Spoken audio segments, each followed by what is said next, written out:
कल मैंने जो है वो पास्टुलेट 3 जो है उसको स्टार्ट किया था, क्वांटम मेजरमेंट्स। और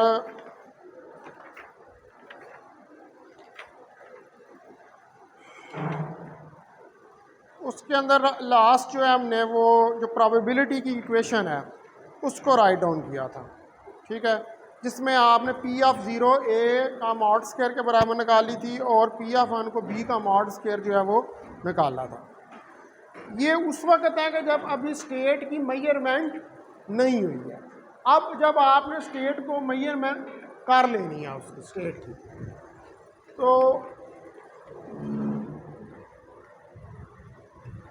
द स्टेट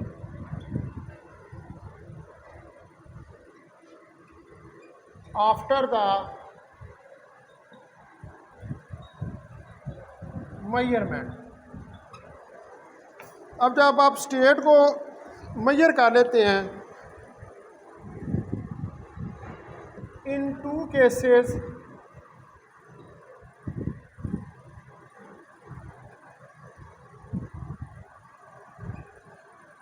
इज देयरफॉर, तो वो जो मेजरमेंट आ जाती है, अब 2 केसेस आ रहे हैं, 2 दफ़ा मेजर हुई है स्टेट। एक दफ़ा उसने क्या दिया ए का मॉड स्क्वायर और एक दफ़ा उसने मेजरमेंट के बाद बी का मॉड स्क्वायर जो है वो दिया। इसका मतलब है कि M naught of psi divided by A का mod is equal to A over A का मॉड 0, ठीक है। इसी तरह m1 ऑफ साई बी का मॉड और b ओवर b का मॉड 1। हमने कल भी इक्वेशंस डिफाइन की थी, देखो ज़रा 6 तक की थी। इसको आप कह लें 7, इसको कह लें 8।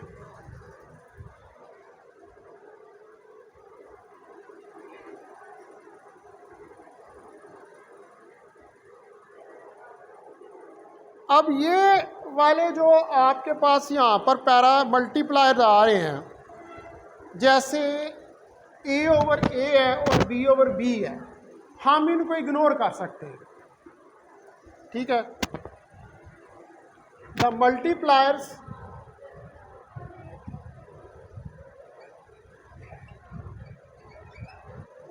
लाइक ए ओवर ए का मॉड जो है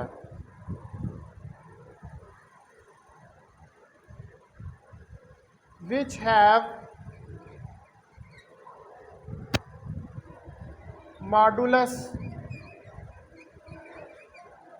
1, जिनका मॉडुलस जो है वो 1 के बराबर होता है, कैन बी इग्नोर्ड, इनको हम इग्नोर कर सकते हैं।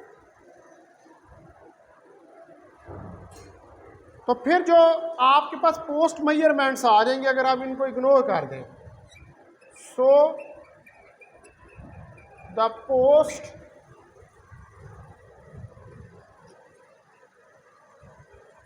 मेजरमेंट स्टेट्स आर, अब ये वाला जिनका मॉडुलस 1 के बराबर है, ये जो फैक्टर हैं इसके अंदर, इनको अगर आप इग्नोर कर दें तो हमारे पास जो स्टेट्स हैं वो क्या आ जाएंगी, 0 एंड 1।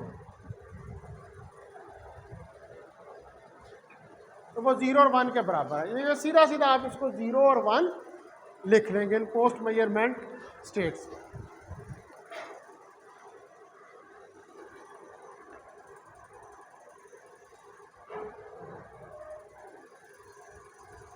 अब जो यहाँ पर बेसिकली ये पास्टुलेट किसको डिस्क्राइब कर रहा है, ये पास्टुलेट डिस्क्राइब कर रहा है मेजरमेंट को। तो मेजरिंग डिवाइस जो है,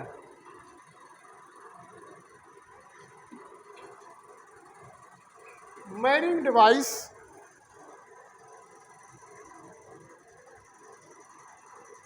और क्वांटम मैकेनिकल सिस्टम। तो यहाँ पर जिन चीज़ों को मेजर कर रहे हैं वो मेजर डिवाइसेस कौन सी हैं? वो क्वांटम मैकेनिकल सिस्टम्स हैं। So the quantum system being measured, so the quantum system being measured, तो यहाँ पर आप क्वांटम सिस्टम जो है उसको मेजर करते हैं, ठीक है। And the measuring device together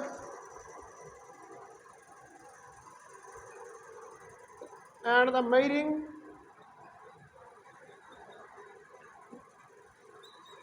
device together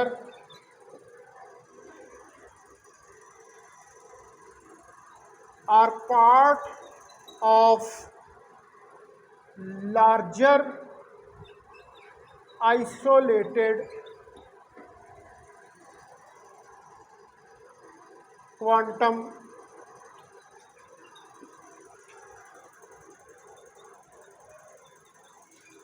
mechanical system.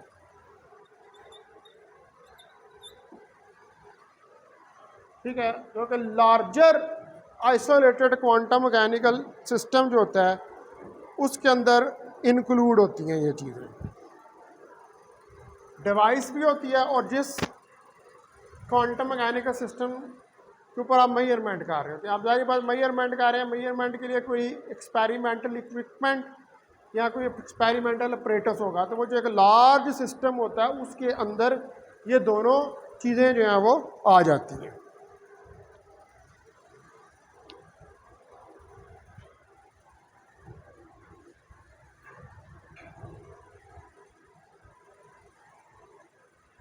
अब जो हमारे पास पास्टुलेट 2 था उसमें भी कुछ इसी तरह की बात की गई थी कि जो लार्जर सिस्टम होता है उस लार्जर सिस्टम के अंदर छोटे सिस्टम्स होते हैं जिनमें वो छोटे सिस्टम्स एक दूसरे के साथ इंटरेक्ट भी करते हैं, जब आपने एवोल्यूशन वाला पढ़ा है। तो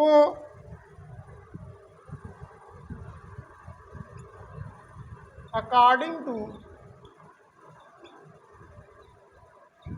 पास्टुलेट 2, तो जो पास्टुलेट 2 है इसके मुताबिक जो एवोल्यूशन है लार्जर आइसोलेटेड सिस्टम का, इसको आप डिस्क्राइब कर सकते हैं यूनिटरी एवोल्यूशन से। ठीक है, the evolution of larger isolated system can be described by unitary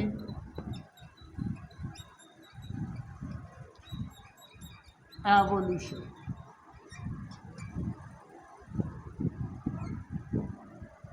ये चीज़ हम पढ़ चुके हैं किसके अंदर, पास्टुलेट 2 के अंदर, कि लार्जर, अब वो लार्जर आइसोलेटेड सिस्टम जो होता है उसके अंदर भी सिस्टम होते हैं। तो हमने ये पढ़ा कि हम इसको यूनिटरी एवोल्यूशन से डिस्क्राइब कर सकते हैं।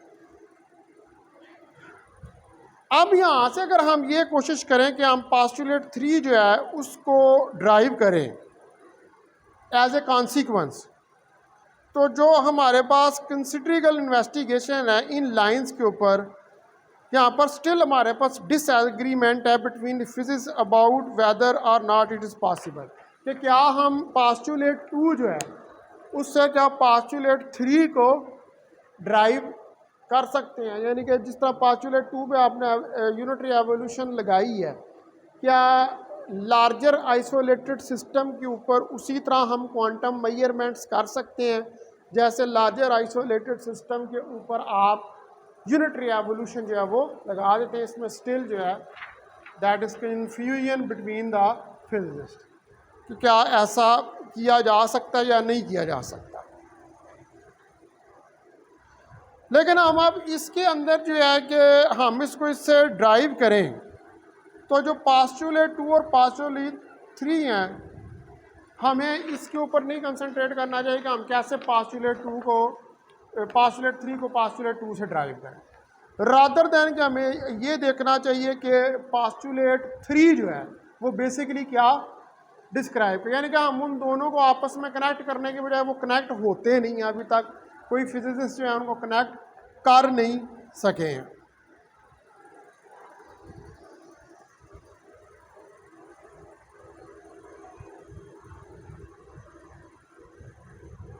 अच्छा, अब यहाँ पर ये जो हमारे पास थर्ड पास्टुलेट है, ये अब बहुत सारे स्पेशल केसेस के ऊपर अप्लाई होता है।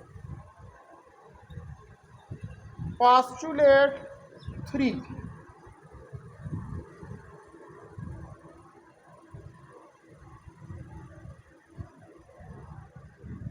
Can apply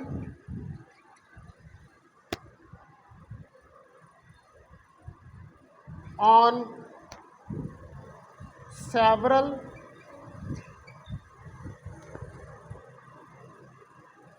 but important measurements। ठीक है, इसको बहुत सारी और इम्पॉर्टेंट मेजरमेंट्स के ऊपर अप्लाई कर सकते हैं, जैसे कि the problem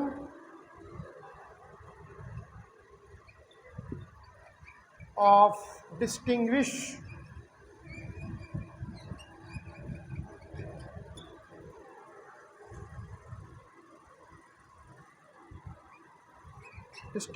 between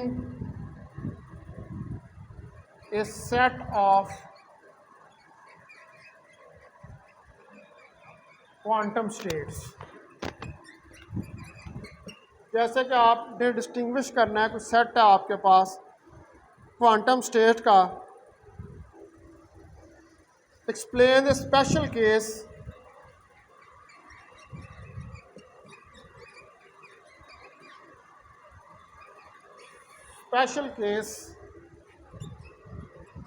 of postulate 3। ये डिस्क्राइब करता है स्पेशल केस पास्टुलेट 3 का, द प्रोजेक्टिव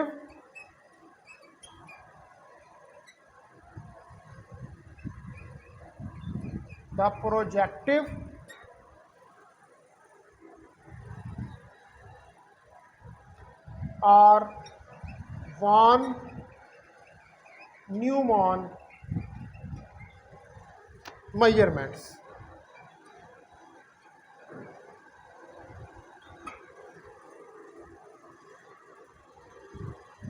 इसके अलावा हमारे पास एक और होती हैं जिनको हम कहते हैं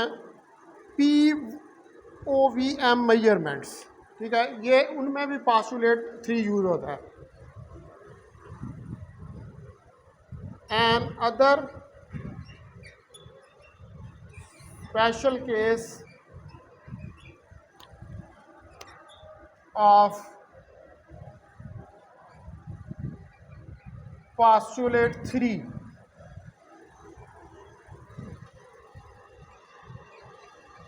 known as POVM measurements।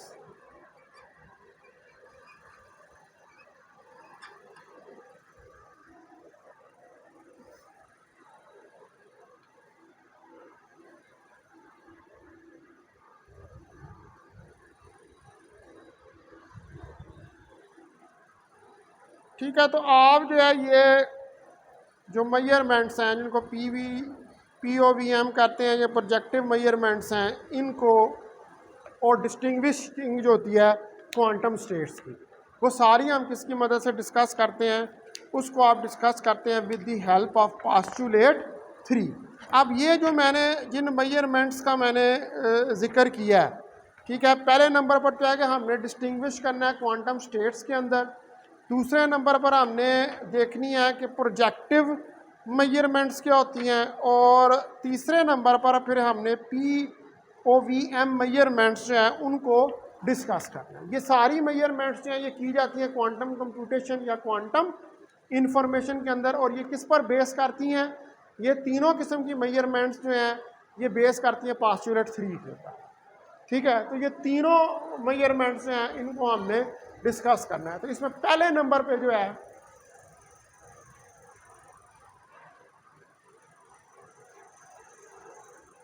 इस बहस में पड़े बगैर कि इन दोनों को पास्चुलेट 2 और 3 को हम आपस में ड्राइव कर सकते हैं ना, यही हमने पास्चुलेट 3 जो है उसका यूज़ देखना है।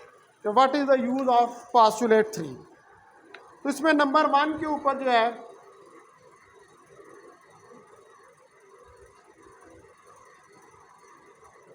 डिस्टिंग्विशिंग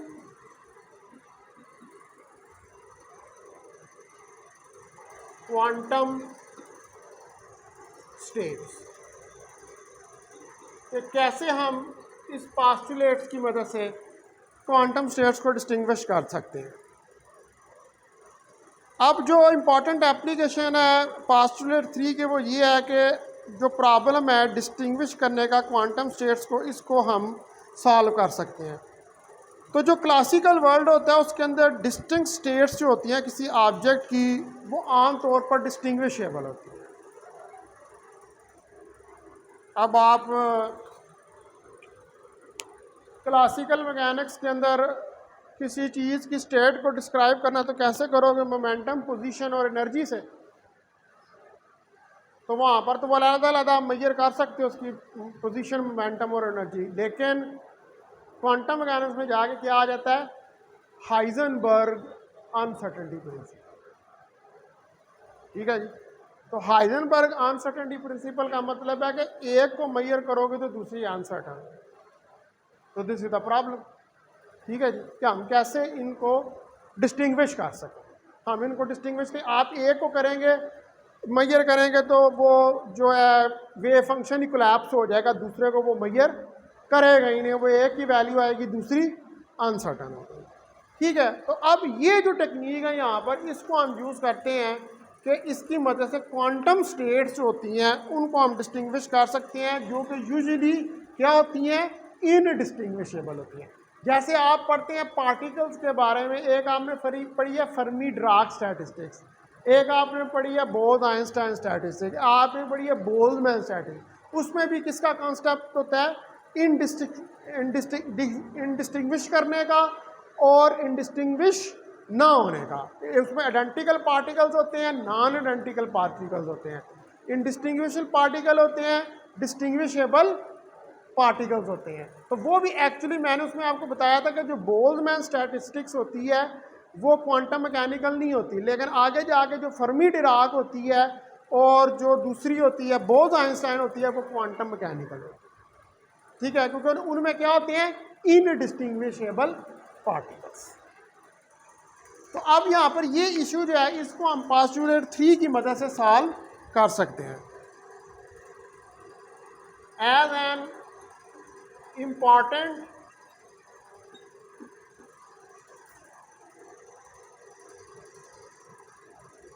एप्लीकेशन ऑफ पास्चुलेट 3, तो इसके एक इम्पॉर्टेंट एप्लीकेशन जो है वो पास्चुलेट 3 की is to the problem of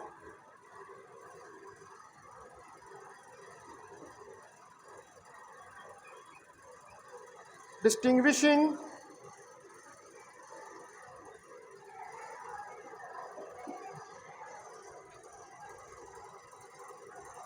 quantum states.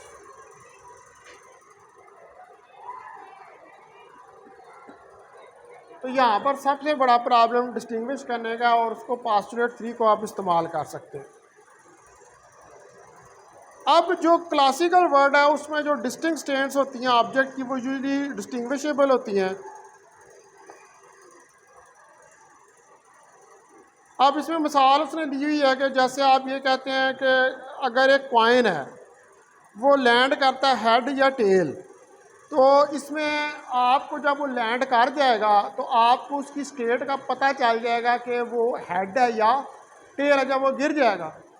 लेकिन क्वांटम मैकेनिक्स में तो वो क्या होता है, वो सुपर पोजिशन स्टेट के अंदर होता है, यानी कि वो एट ही टाइम हेड में भी होता है और एट ही टाइम वो टेल में भी होता है। तो वहाँ पर आप उसके अंदर डिस्टिंग्विश नहीं करते क्योंकि जो सुपर पोजिशन में है। क्लासिकल में तो नीचे गिरेगा तो पता लग जाएगा, लेकिन क्वांटम में वो कहेगा कि एक ही टाइम के ऊपर वो हेड है और एक ही टाइम पर वो टेल भी है, तो आप उसको आइडेंटिफाई जो है वो नहीं कर सकते। अच्छा, क्वांटम मैकेनिकली अब ये सिचुएशन जो है ये कॉम्प्लिकेटेड हो जाती है। तो इसके लिए हमें जो है इस सिचुएशन के लिए कि जहाँ पर हम ये कहते हैं कि क्लासिकल वर्ल्ड के अंदर इन क्लासिकल वर्ल्ड, जो क्लासिकल वर्ल्ड है, डिस्टिंक्ट स्टेट्स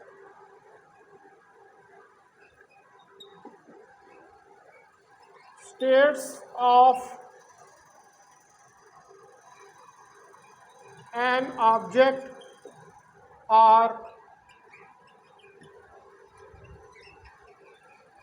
डिस्टिंग्विशेबल, ये डिस्टिंग्विशेबल होती है।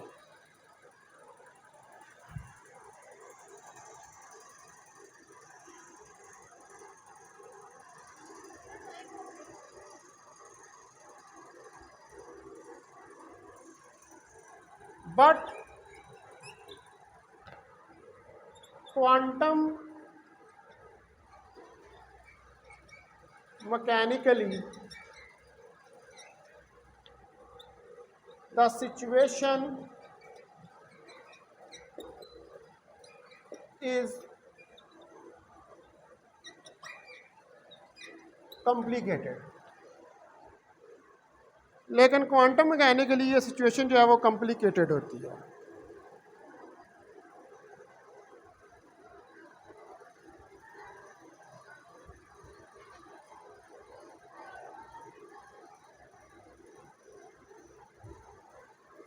अब जो हमारे पास होती हैं नॉन ऑर्थोगोनल क्वांटम स्टेट्स, इनको आप डिस्टिंग्विश नहीं कर सकते।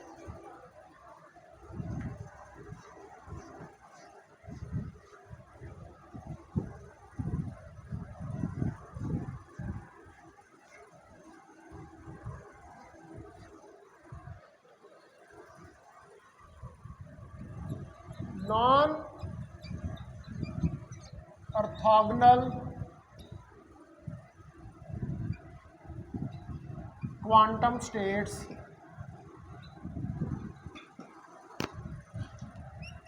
cannot be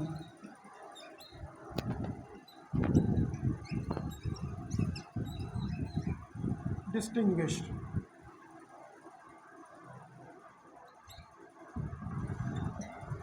आप इनको डिस्टिंग्विश नहीं कर सकते।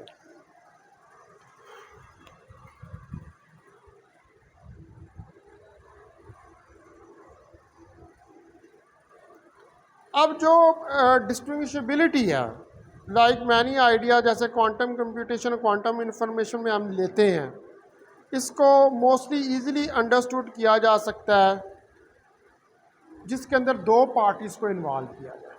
ठीक है, दो पार्टीज़ को इन्वॉल्व करके हम इसको, जैसे एलिस एंड बॉब, एलिस और बॉब दो हैं, ये पार्टीज़ हैं जो कि चूज़ करेंगी क्वांटम स्टेट्स को, और उन क्वांटम स्टेट्स को फिर हम डिस्क्राइब जो है वो करेंगे इसकी मदद से। तो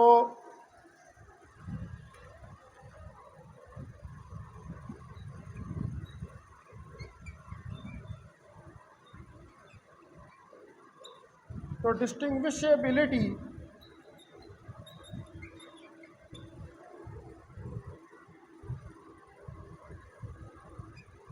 like many ideas in quantum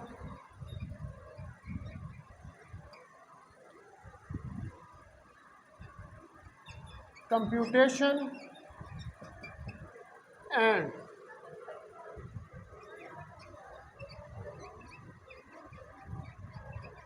quantum information,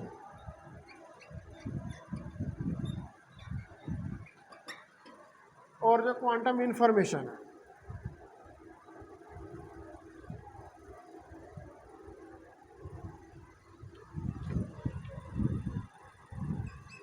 can be easily understood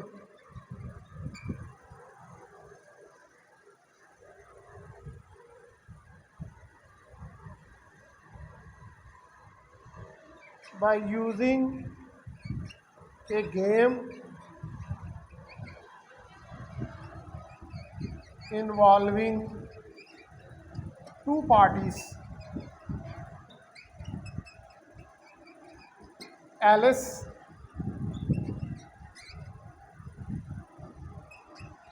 and Bob.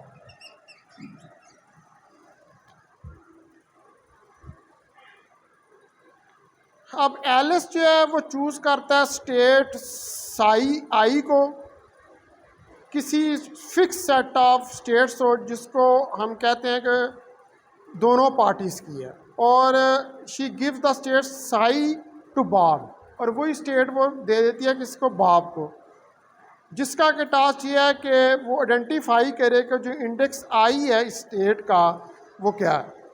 ठीक है, यानी कि अब ये जो एलिस है ये चूज़ करेगी state Alice choose a state psi I, Alice choose करेगी स्टेट किसको, साई आई को, और ये साई आई इस तरह के 1 less than equal to I less than equal to N के है, from some fixed set of states,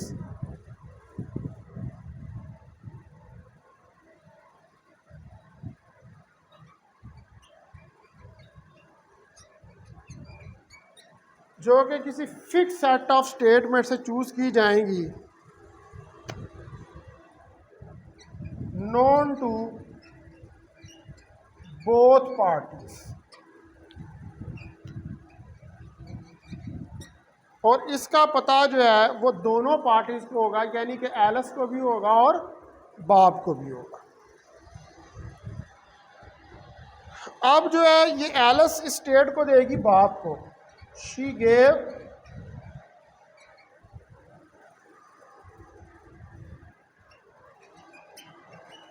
the state psi I to Bob.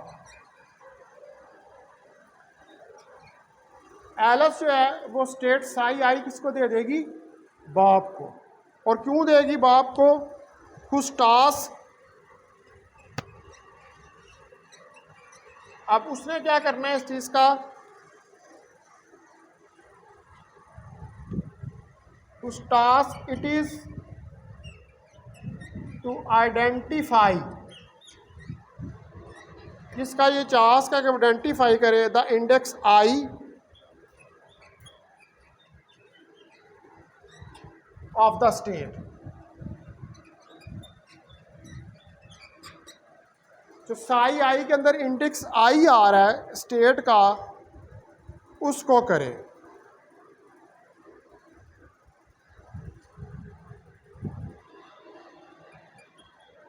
Alice has given him, जो कि एलिस ने बॉब को दी है। ठीक है, अब एक स्टेट है साई आई, वो साई आई जो है वो 1 से लेकर n तक स्टेट जो है वो जा रही है। उस साई आई स्टेट को चूज किया किसने, एलिस ने, और एलिस ने वो स्टेट चूज करके बॉब को दे दिया, और बॉब को उसने ये टास्क दिया कि भाई पता करो कि ये इंडेक्स आई क्या है। अब इंडेक्स आई क्या होगा, साई 1 साई 2 साई 3 साई 4 साई 5 अप टू साई है। तो ये तो इतनी सारी स्टेट्स हैं। ठीक है, अब उसको ये इंडेक्स आई को इन्वेस्टिगेट करो, यानी कि इंडेक्स आई को इन्वेस्टिगेट करने का मतलब है कि इनमें डिस्टिंग्विश करो इन स्टेट्स के अंदर। ठीक है, हम प्रॉब्लम क्या है, इनडिस्टिंग्विशेबिलिटी कि हम स्टेट्स के अंदर क्वांटम मैकेनिक्स के अंदर डिस्टिंग्विश नहीं कर सकते। तो ये दोनों ने गेम खेल रही, एलिस और Bob is playing a game, और उस गेम में उन्होंने क्या करना है कि उन्होंने डिस्टिंग्विश करना है क्वांटम स्टेट्स को। तो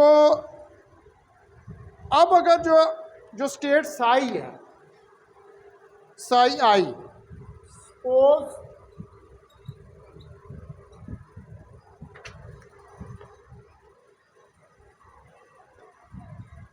द स्टेट साई आई, अब ये जो स्टेट है Sai I are not orthonormal, अगर ये ऑर्थोनॉर्मल नहीं है, स्टेट साई आई जो है वो ऑर्थोनॉर्मल नहीं है, then we can prove that there is no quantum measurement capable of distinguish the states. तो फिर अगर ये ऑर्थोनॉर्मल नहीं है तो फिर हम ये प्रूव कर सकते हैं कि कोई क्वांटम मेजरमेंट ऐसी नहीं है कि जो स्टेट्स के दरमियान में डिस्टिंग्विश कर सके।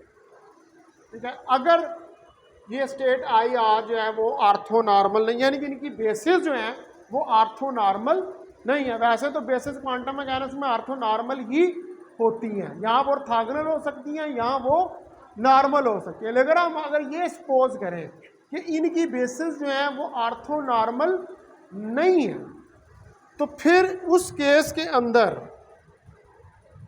देन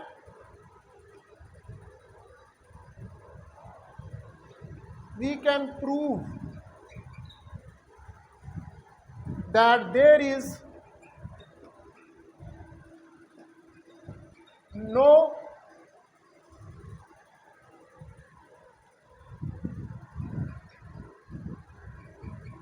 quantum measurement,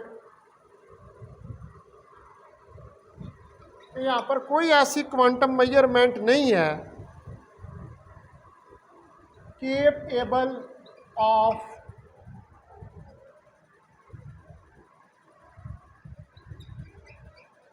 distinguishing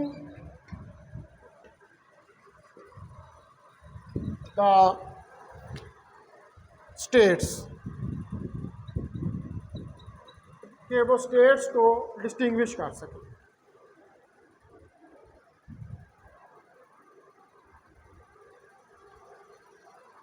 अब आइडिया यहाँ पर ये है कि अब बॉब जो है वो क्या करेगा, क्योंकि उसको ये टास्क दिया गया है कि उसने आई को आइडेंटिफाई करना है। तो बॉब ने अब मेजरमेंट करनी है इन स्टेट्स की।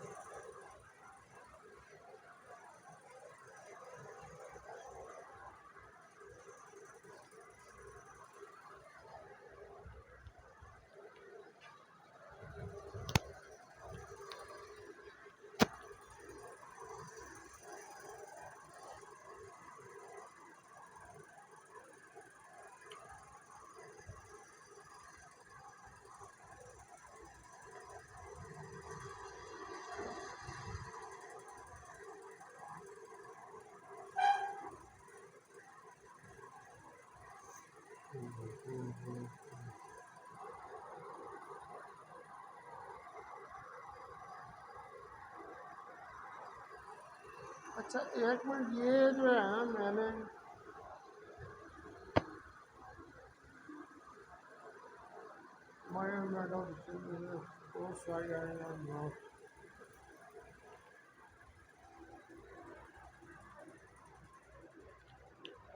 ये अभी मैंने ऑर्थोनॉर्मल पहले शुरू कर दिया, लेकिन इससे पहले मुझे इसको ना भी आप रहने दें। पहले हमने इसको जो है वो नॉर्मल के साथ करना है। ठीक है, इसको ना वो क्रॉस लगा देंगे। मैंने जो है वो शुरू कर दिया ऑर्थोनॉर्मल को, पहले नॉर्मल भी हमने करके देखना। ठीक है, जहाँ पर था ना एलिस हैज़ गिवन हिम, ठीक है ना, उसके नीचे मैंने यही लिखा ना कि the states psi I are not orthonormal. Not orthonormal, पहले ऑर्थोनॉर्मल वाला केस, फिर उसके बाद नॉट ऑर्थोनॉर्मल वाला करेंगे। तो suppose states psi I are orthonormal. अगर स्टेट psi I जो हैं वो ऑर्थोनॉर्मल हैं, तब Bob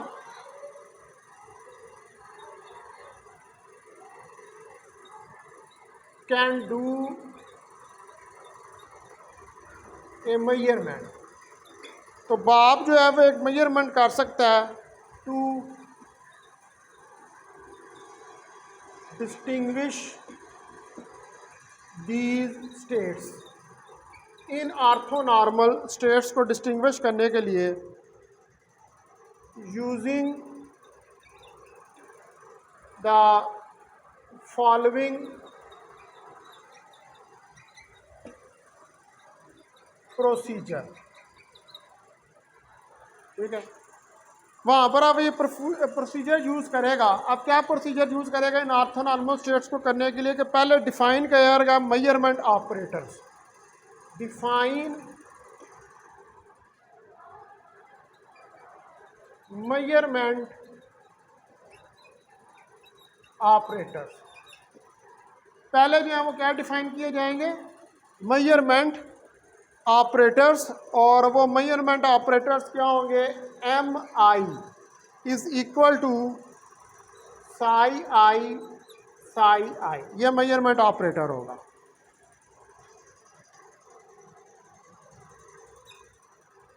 one for each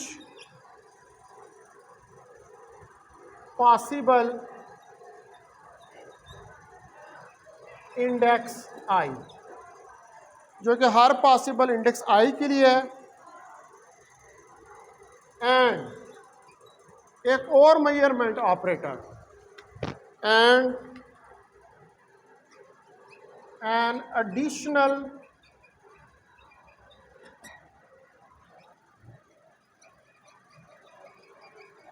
measurement operator. और एक और मेजरमेंट ऑपरेटर जो है, एडिशनल मेजरमेंट ऑपरेटर जो है, एम नॉट डिफाइंड। उसको डिफाइन किया जाएगा as the positive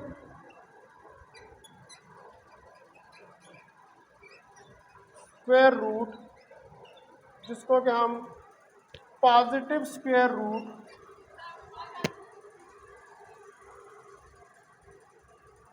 of positive operator ले लेंगे। यानी कि I minus summation I is not equal to zero, psi of I psi of आई।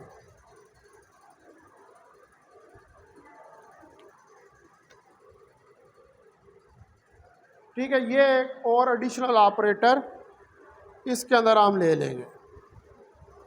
अब ये ऑपरेटर्स जो हैं ये सेटिस्फाई करते हैं कंप्लीटनेस रिलेशन को।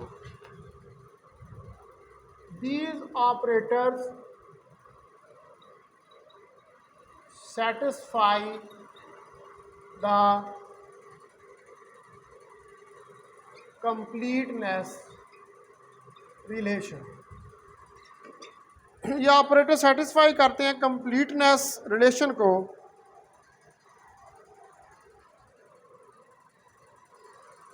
एंड इफ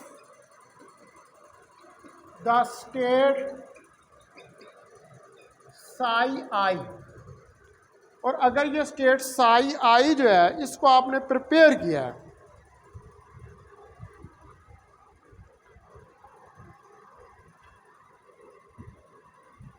is prepared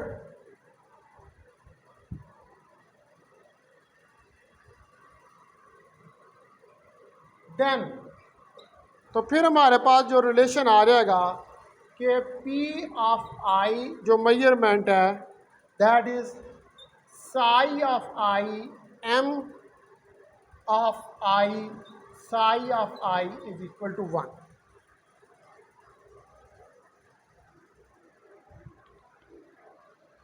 तो अब तो ये 1 के बराबर आ गया।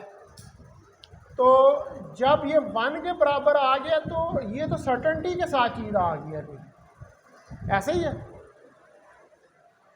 अगर 1 के बराबर है यानी कि इसकी आपने प्रोबेबिलिटी निकाली, एम ऑपरेटर आपने डिफाइन किया वो साई के बराबर था, इसको इसके अंदर रखा एम आई ऑपरेटर को, तो ये 1 के बराबर आ जाएगा। ठीक है, आप इसको रखेंगे तो ये नॉर्मलाइजेशन हो जाएगी इसके अंदर और ये 1 के बराबर निकल आएगा। तो ये 1 के बराबर अगर निकल आया है तो इसका मतलब है कि सो द रिजल्ट आई, तो जो रिजल्ट आई है अकर्स विद सर्टेनिटी।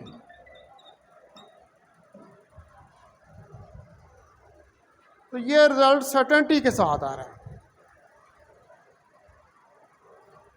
तो अब यहां से क्या मतलब निकला, इसका मतलब है कि आप ऑर्थोनॉर्मल स्टेट्स में डिस्टिंग्विश कर सकते हैं। ठीक है, so we can distinguish the orthonormal states. तो जो ऑर्थोनॉर्मल स्टेट्स हैं इनके दरमियान में डिस्टिंग्विश हो सकता है किसकी मदद से, मेजरमेंट ऑपरेटर जो है उसकी मदद से। ठीक है जी, अभी मैंने एक इसका कर दिया है पार्ट जो कि है हमारे पास किसके साथ, ऑर्थोनॉर्मल के साथ। दूसरा हमने करना है जो नॉन ऑर्थोनॉर्मल है, वो जो पहले मैंने लिख दिया था गलती से, उसके जरिए कि फिर क्या आप इनको कर सकते हैं या नहीं कर सकते, क्या रिजल्ट आपके पास आता है जब आप मेजरमेंट ऑपरेटर जो है उसको यूज़ करते हैं।